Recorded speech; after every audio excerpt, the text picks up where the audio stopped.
Hello, everybody.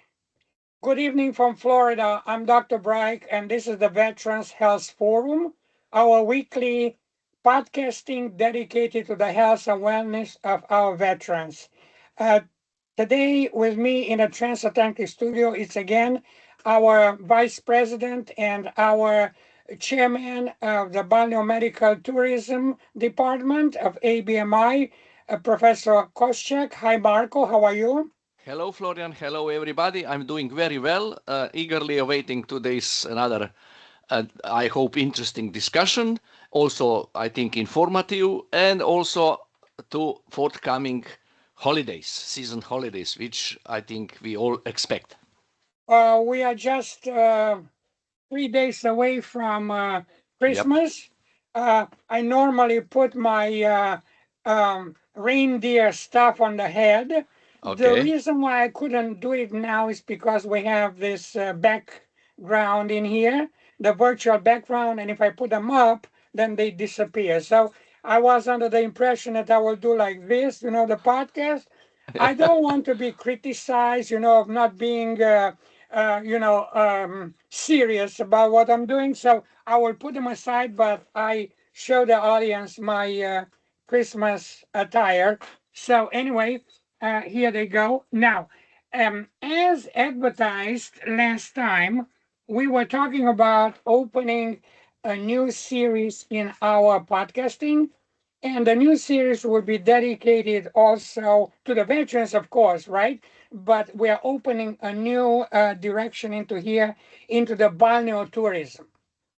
Now, as I mentioned in the short introduction, you are the chairman of the Balneo Tourism Department of ABMI, the American Biomedicine Institute. So, and you, tell us a couple of words about your teaching career at the University of Maribor, right? That's right. Well, I'm coming from University of Maribor, Faculty of Tourism, but I worked in tourism kind of operational, let's say, or industry 20, 30 years from, let's say, 1986. Especially on developing different projects here in Europe mostly. In 2014, then I joined the academic institution where I'm teaching sustainable tourism, destination management, geography of tourism, some practicum. So I'm still working in the field. I'm not 100% at the faculty, which gives me a little bit of insight what is happening in the tourism. And as we started to discuss this opportunity of balneo tourism most recently, I also somehow get into it, partly because of the fact that the product of this kind exists in my own region, which is southeast of Slovenia. We have very rich experience in 2-3 spas here, which you visited in some years ago. And this is, as I was saying, being project manager for a regional tourism development. So this brings me into the opportunity to work with the colleagues from the spa, and then we somehow develop some joint activities, and here we are. Yes, everybody knows that we are in the post-COVID time. Absolutely. We know that we have been locked down 3 years ago for almost 2 years. So the tourism in the whole world was completely dying out. You just use one word, sustainable tourism. So that would be also one of the connections between the balneo tourism and the tourism in general, the sustainability, right? Absolutely. So Absolutely. so if we are talking about sustainable tourism, as we excuse me, as you discussed before and many other episodes prior to this, we analyzed the situation of what did go wrong into the general tourism.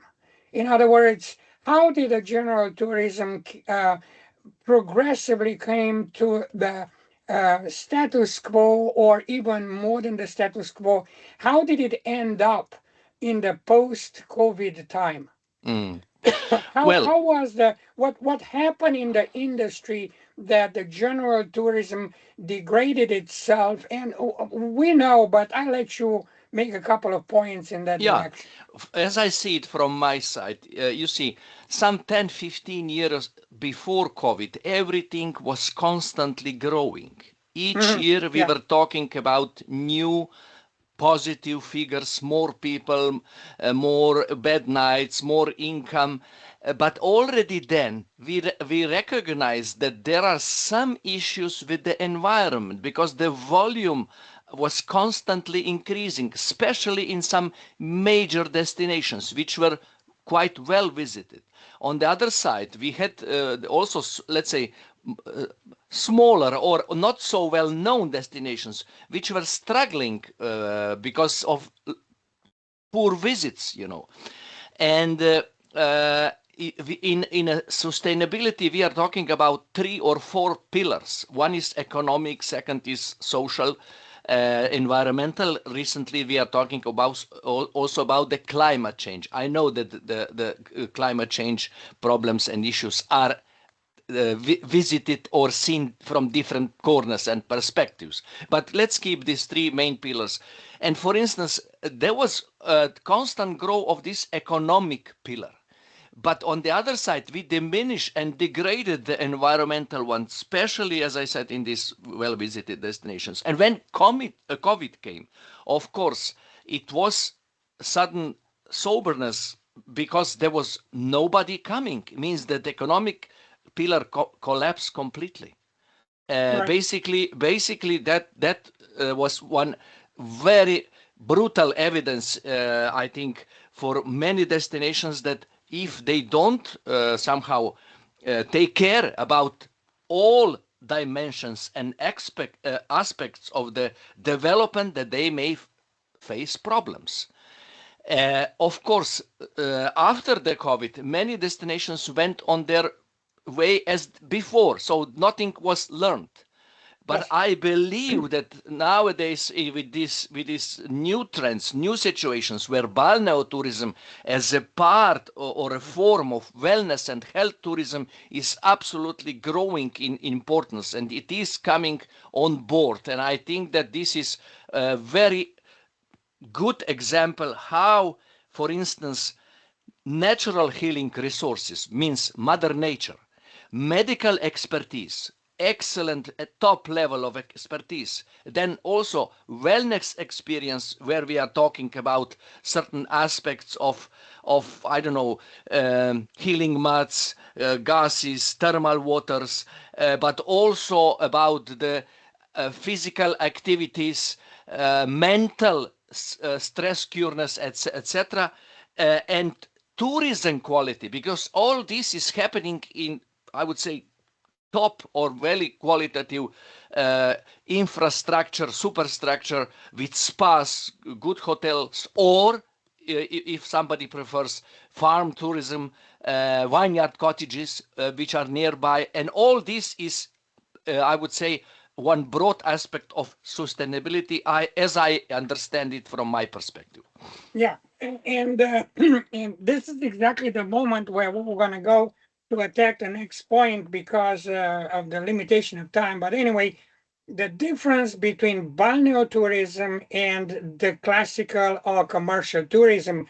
So balneo tourism always existed. I mean, we are talking about from the Roman time, from the Greek Absolutely. time, people were going to the spas, they were going to the places of healing, which if we are considering it from the modern perspective of looking at that, they were traveling there. It was a kind of a tourism, not designated as a tourism, but nevertheless fitting in a group of tourism. Then you had the 19th century, which was now, and the late phase of the 18th century, 19th century, 20th century, beginning of 20th century. This was the golden age of balnear tourism. Mm. When people would go on to the Kure, on the Kure, right? Yeah, They yeah. will go to those locations, which now, as you mentioned, several beautiful locations in Slovenia. There are hundreds of such locations around the Alps, the Alpine region of Europe. We are talking about south part of Germany, central Germany. We are talking about France. Everybody heard about Vichy in France. We are talking about North Italy. We are talking last week. We were talking about the area where my cousin Peter lives, in Graz, in Austria, Yep. north of you. We Yep. are talking about Croatia, the Croatia. Dalmatian coast, Yeah. Slovenia. We are talking about, we can go into the Slovakia. We Yep. can go into, I heard from Bulgaria. one of, yeah, in We Romania. should not forget Hungary, which is one of the, let's say, top Right, places. For right. instance, So, Budapest tourism product is based on spa, right. So I and even you know, heard from one of my Ukrainian patients. She's a hospital doctor, and she comes from Liev.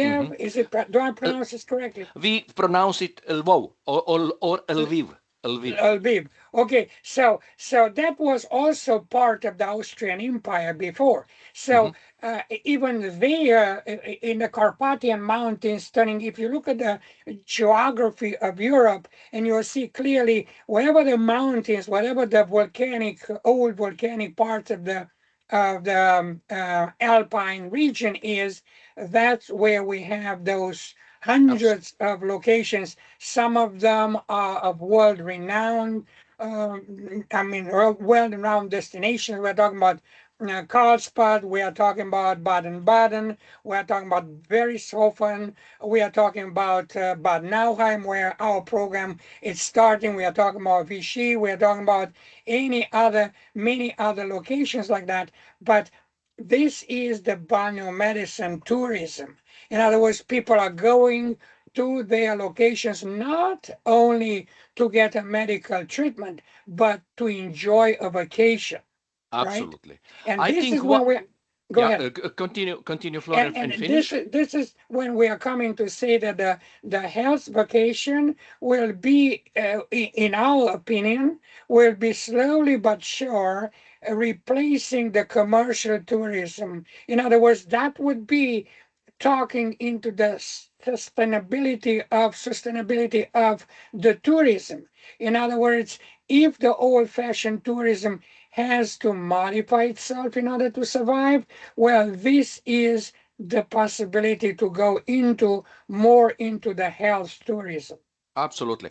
I would maybe just add two aspects. As you rightly pointed, I mean, starting from Romans on, people were mostly going there here to cure, as you said. To cure means to have a treatment after they face some problems.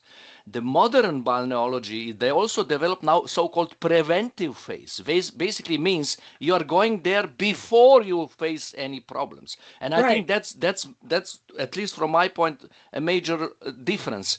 And of course means that in spa are coming also, let's say, normal healthy people, of course, maybe with problems of being under the stress or a not very healthy diet, but still not having, I think, major disease. And I think this is important to understand that here we are talking also about this option, to prevent things before they are happen.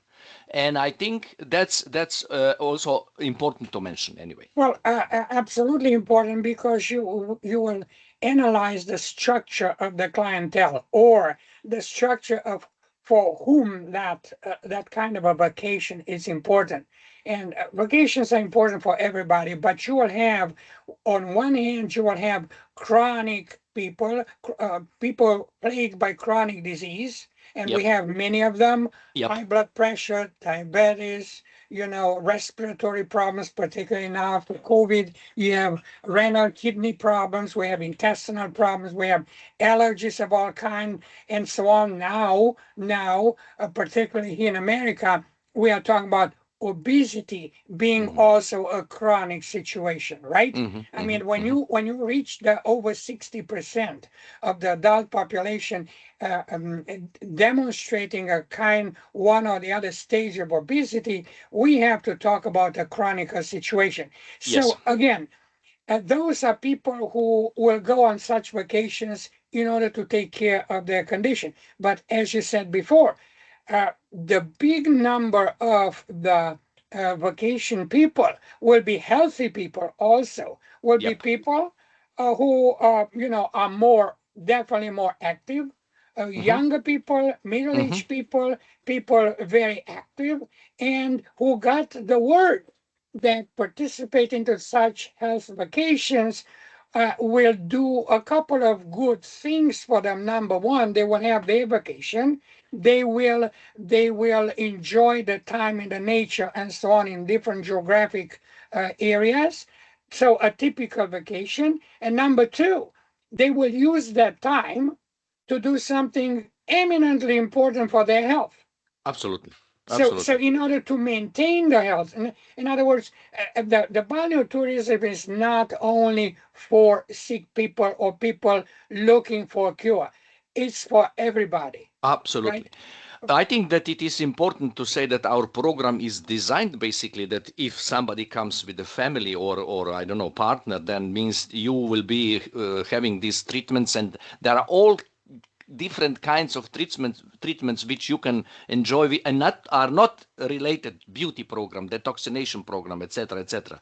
Right. But also I think the important things is that you will be in the destination which is somehow offering very quality products in relation to certain let's say active holidays opportunities, walking, trekking, cycling, or gastronomy, enology, in our case, for instance, combination with wine, with sightseeing, heritage, culture, and events. So basically this is a combination which gives you the most, let's say, powerful effect on your improvement of the health condition and immune system, which is put together as a package.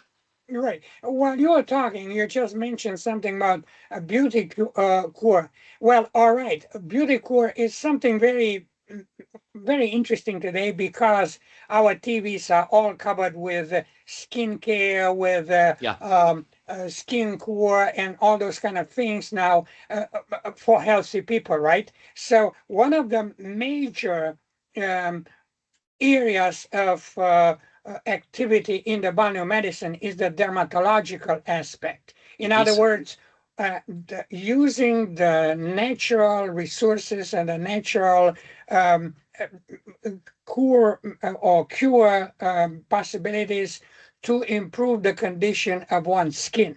So now we are going into the beauty cure or beauty treatments, into the skin forming Yeah, cure, and so on. So in other words, those are very, very desirable.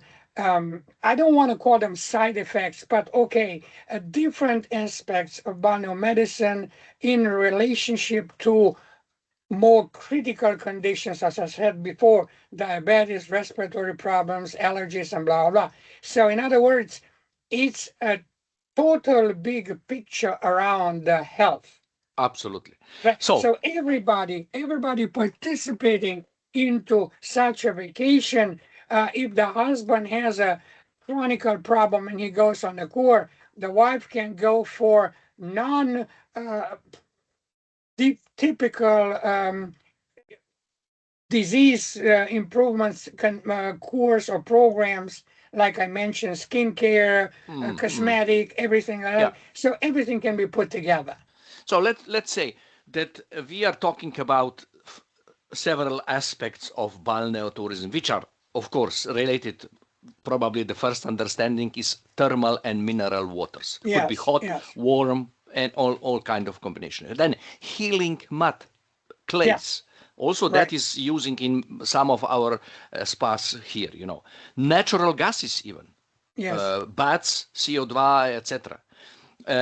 Then some specific chemical compositions of the water, where, for instance, certain water are richer on sulfur or magnesium or calcium or any other things. And also about stable natural environment, climate, air quality. We have also aerial spa spas where you basically are healed if you have, for instance, lungs problems in certain environment which has quality of the air which would improve your condition there. You see, majority of those centers are located in the middle of the nature, of course. Absolutely. Forests, fir trees. Absolutely. Absolutely. High altitude conditions where the air is Yeah, way or more on coast. Sorry to yes, to on the jump in. coast. I mean, we're talking about the classical examples of the coast would Yeah. be Palermo in Sicily, where people before the existence of antibiotics, everybody from northern, from Central Europe who was afflicted by tuberculosis, the last resort was to go to Palermo on Sicily to stay into the Mediterranean iodine air environment, warm, humid, minerals in the air from the sea on the sea level and so on to do something for the lungs, because that was the only thing what people had, right? But then you have, as you said, so many natural possibilities, talking about now the mineral waters rich in different minerals and so on. They are absolutely a paradise for the gastrointestinal problems, for the kidney problems, for the liver problems, for then you go into the thermal, as you said, the joints, the mechanical problems in the body, arteriosclerosis. You go into, now you're going also into the regional diet, right? So you are changing completely the environment in which you live. The air you are breathing, the level of stress completely dropping down, the novelty of the vacation, the diet where you are going. So in other words, you are hitting your body and your mind from all aspects around you. Absolutely. And I think we should mention that all this is supervised by doctors and physiotherapists of top high quality, Exactly. which would control your therapeutic baths, which will control your inhalation therapies, which will prescribe your mud wraps or packs, which will maybe even offer you hydrokinetic therapy, which means exercise in water. This is, for instance, what I experienced after my hip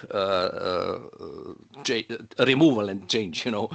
Of course, these are all preventive, rehabilitative, and chronic condition treatments personalized for, I would say, individual patient, because all teams are there to examine you before you start, during your treatment, and afterwards, as we talked with the home care program.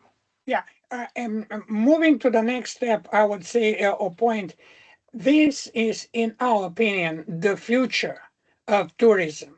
If the tourism will have to revive itself, to reinvent itself, to redesign itself, then definitely we will see the shifting from mass tourism into individual tourism, into a very, very small family group tourism type of, where people are going not only to visit places, but to visit places with another meaning. In other words, doing something for your own health.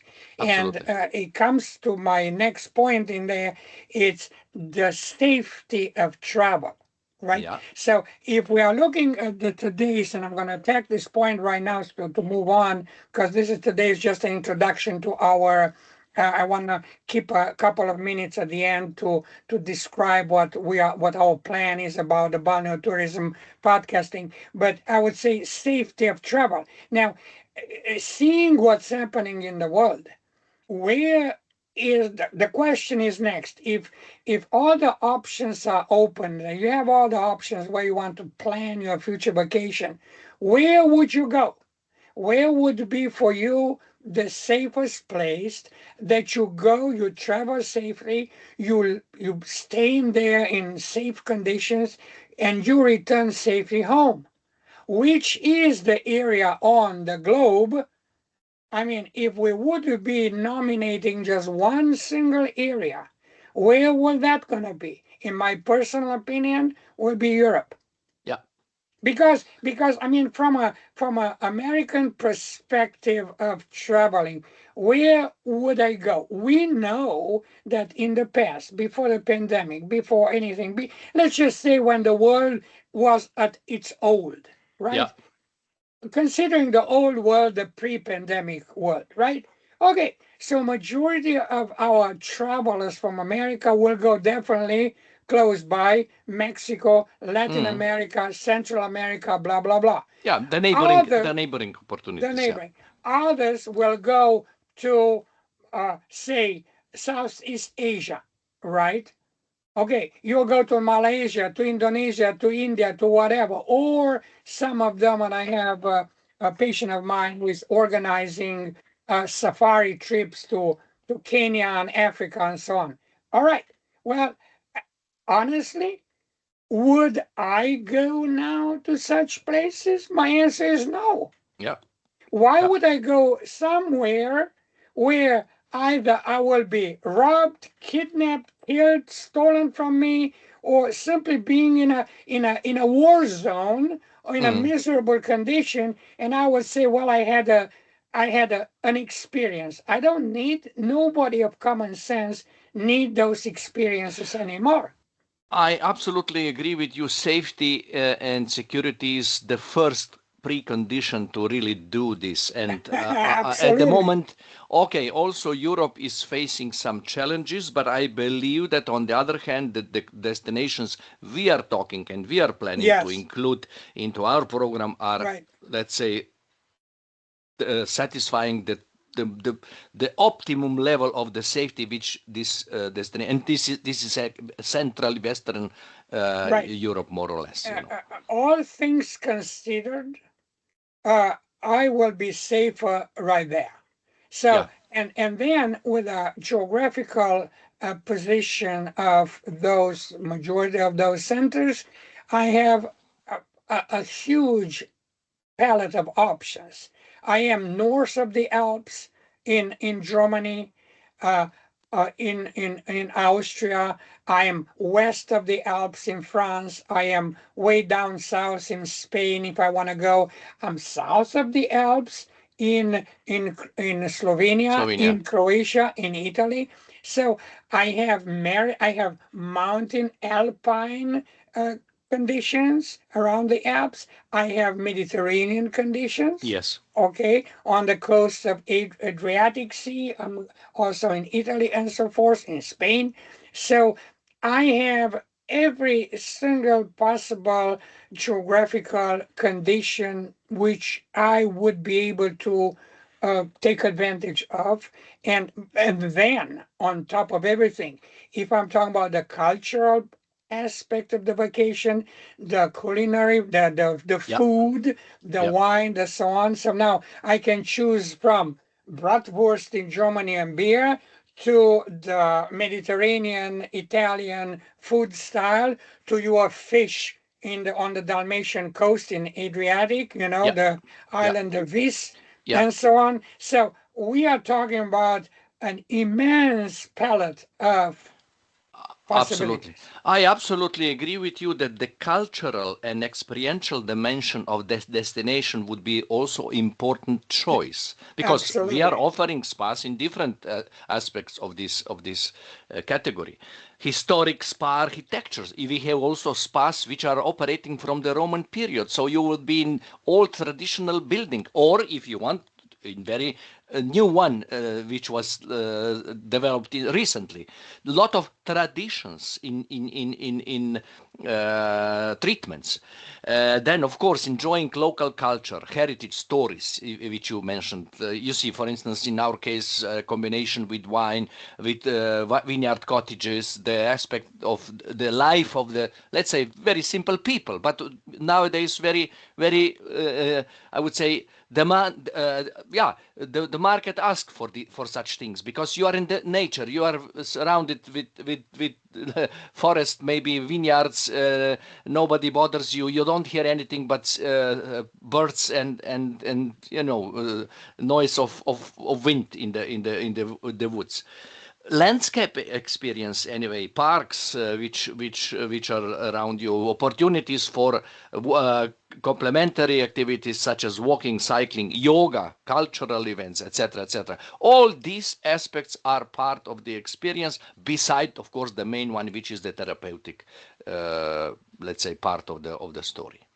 I mean, what better place to distress than in Matashi's cottages? Yes. I mean, Yes. the audience wouldn't know what I'm referring to, Next but time, I suggest that next time we put some photos and maybe yes, slides on, or maybe even we ask a friend of ours who was 25 years one of the directors of the travel agency in that region, so that maybe he can speak. We will decide, but yes, we will bring you more concrete things. Today is just warming up.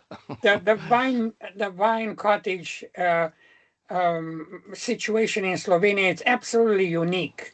I It mean, is. if you will go to talk about the Swiss chalets in the different slopes of the Alps and so on, you are talking about the vineyard cottages of Slovenia, a whole world by in itself. Yeah. Right? And if you combine that with the wine festivals and with the food and so on, you have a complete different picture. And that picture would be the most suitable thing for somebody who wants to take a vacation just to relax, Yeah. de-stress. So, okay, you have your cottage, you're staying there for a week, 2 weeks, a month, longer than that. You cook your own food, or you can go to local restaurants if you don't want to cook anything. But as you say, you are listening to the birds, you are listening to the wine. Yeah, you are listening to the wine too, right? You are listening to the wine too. It's starting talking to you right in But after the first it class. is also that you are listening to the wine, how is fermenting, if you come to the right period of Right, the year, between October and November, when the right. harvest is, you know. I meant you are listening to the wind, right? Because you Yeah, mentioned yeah, the yeah, yeah. birds I and the know, I wind, know, I know. right? And from the wind, I went in the wine. Okay, so you are listening to all those kind of things, and you are high on the slope of the hills. You are looking down in the valley. It's it, right? I imagine. I remember how incredible the scenery was in November when I was there. October, right? In Yeah, October, October, November, something like October. that last Yeah. time. And you are here on top of the hill. You look down into the valley. What was the castle? What's the name? Oh, Old Castle at Starigrad. now over there in the valley. Otočec, yes. Otočec. Otoča, right. And then you look above there, right in the mountains over there, and you can see the snow coming, Yeah, right? yeah. So unbelievable stuff. Anyway, so those are kind of things what will make the meaning of a health vacation. So the health vacation, and we have different kind of names for those kind of things. You have the balneo tourism, all right. You have the health vacation, which in the reality is the same, right? You have the Kure vacation. You are going in on a Kure. What is a Kure? It's a medical designed vacation where you are positively influencing your health. So that is what the entire balneo tourism is. And I would bring back, I mean, to the end of our episode right now. Let's talk about how do we envision this new type of series about balneo tourism. So I would just say out there that what we mentioned a week ago, 2 weeks ago in our last podcast was, okay, we are planning to analyze and present in the future different biomedical centers in Europe. Okay, we will be starting with a couple of where we are planning to bring our veterans rehabilitation program, our balneo recovery program into, and go and dedicate different kind of maybe 2, 3 episodes to one center, Yeah. invite people from that center, get the information for our American patients and tourism loving Maybe also travelers. tourism professionals, tour operators, travel tour agents operators. who could take this as their own business too, Exactly, and bring the knowledge of what's available to the American public. And I have to say that, uh, reflecting upon how the commercial tourism was before the pandemic, we realized that those kind of centers, I would use the word, and I don't care if some people agree or not, they were totally unknown in America. I'm Totally sure. unknown. I'm sure. Totally ignored by the class, using the word classical, by the traditional, by the commercial tourism. Number one, all the spas and all those resorts are off the beating path. Yes. They are in the particular pristine condition, mountain conditions, regions, small regions, they are not downtown Frankfurt, Rome, Paris, Madrid, and whatever. They are not within the big tour of Europe.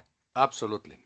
So Absolutely. therefore, they never played any role into the information which is vitally important to bring the American travelers to those centers. And this is exactly where we are planning to bring our podcast series to show to present to the American public the wonderful world of those biomedical centers and the enormous complexity of what your health vacation can encounter, what Absolutely. you can do when you go on such centers, how you can literally travel from one center to another. And now that, you don't have to cross borders in Europe and so on, you just simply go by train. You don't even have, what's more beautiful in Europe than travel by train, right?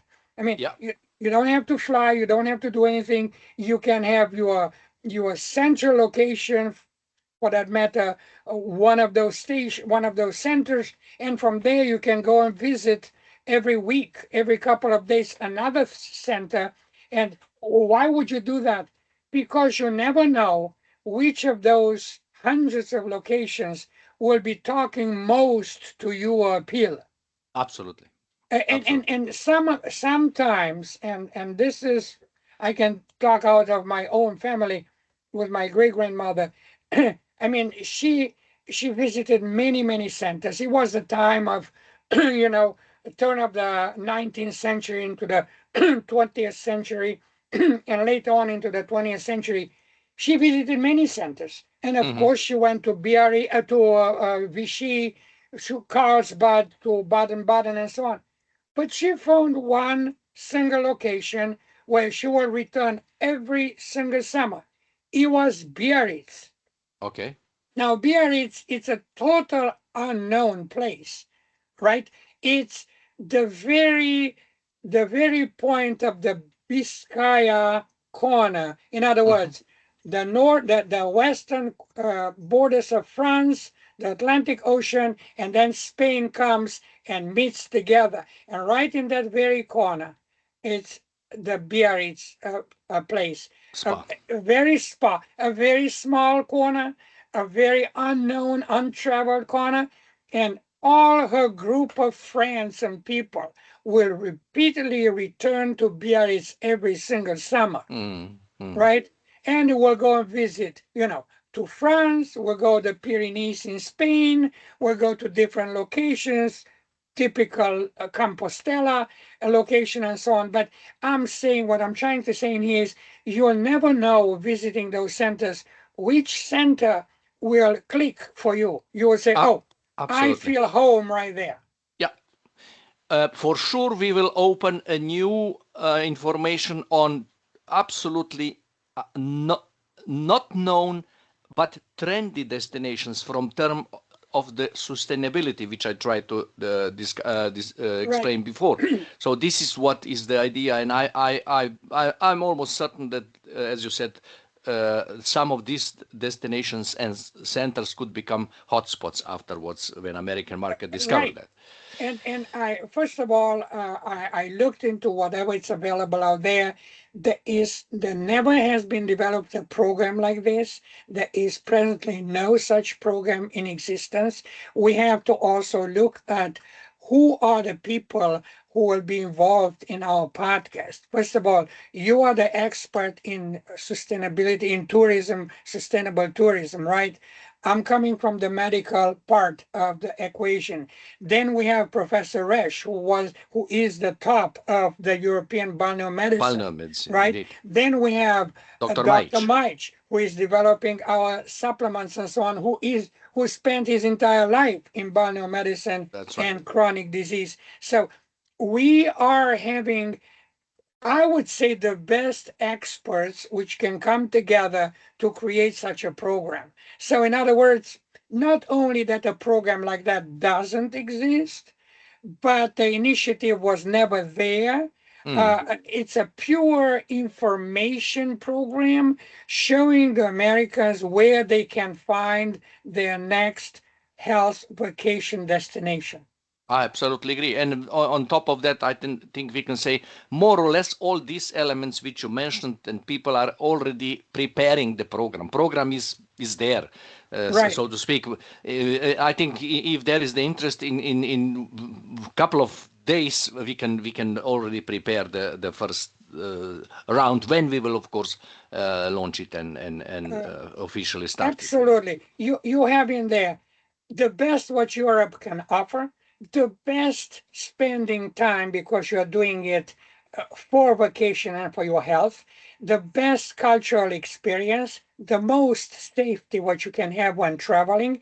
And when you come back, you know exactly where and when you will be returning. Absolutely. Because that's already part of the treatment. Right. And exactly to come back on what you said before, all those treatments or non-treatments or cures or programs or whatever you want to call them, they are all designed by super experts in their sphere of activity. If you are a patient, if you have a chronic problem, well, there is no better place in the world to spend your next vacation but in such of a center which is since hundreds of years destined certainly to your chronic affliction. Absolutely agree. Absolutely. Right? Agree. If you are healthy, then there's no better place to go and experience the culture, the tradition, the everything around such centers, visit all kind of centers, do sports, whatever, and so on, and still enjoy the idea that if you ever need something for your health, those are the places you will returning. Absolutely. Absolutely. I think that, go ahead. Yeah. Go on. I think that the series will be a success. We will do the best we can to bring the best information we can find to the American public, and I think that in itself now the program will carry on its own weight, but the program is nothing else but a small part of what the ABMI, the American Biomedicine Institute, is putting together. This kind of a podcast will be an information podcast towards the destinations, but it will be actually going hand in hand with a chronic disease treatments, with supplements, with a home care system when the patients are coming back home, or even the tourists are coming back home. How can they maintain what they learned over there about their health? So it's a very complex and all-encompassing program. Also logistics of travel and other elements to these places, I think, is part of the at least recommendation, if not more, from us. Right. Okay, so I think we covered the safety of travel. We covered what's balneo tourism versus commercial tourism. We covered the meaning of the health vacation. We covered the future of the tourism. We covered a little bit, a glimpse into the total aspect of our program and why we are trying to create this program. And all we want is everybody to tune in, send us your questions, get hot into visiting those centers in Europe, and stay tuned and see how Yeah. the program will bring you there. And more will follow And in the next certainly, episode in 2026. exactly. And we wish everybody Merry Christmas and a Happy New Year. And Absolutely. we'll see you in 2026 for a healthier and better travel year. I wish the same to all listeners, to all who will find this interesting. So basically, Merry Christmas, Happy New Year, and I look forward to see you in our next episodes during the 2026. Perfect. Thank you, everybody, and Merry Christmas again. Thank you, Marco, and Thank you, God Florian. bless everybody. All the best. Bye. All the best. Thank you.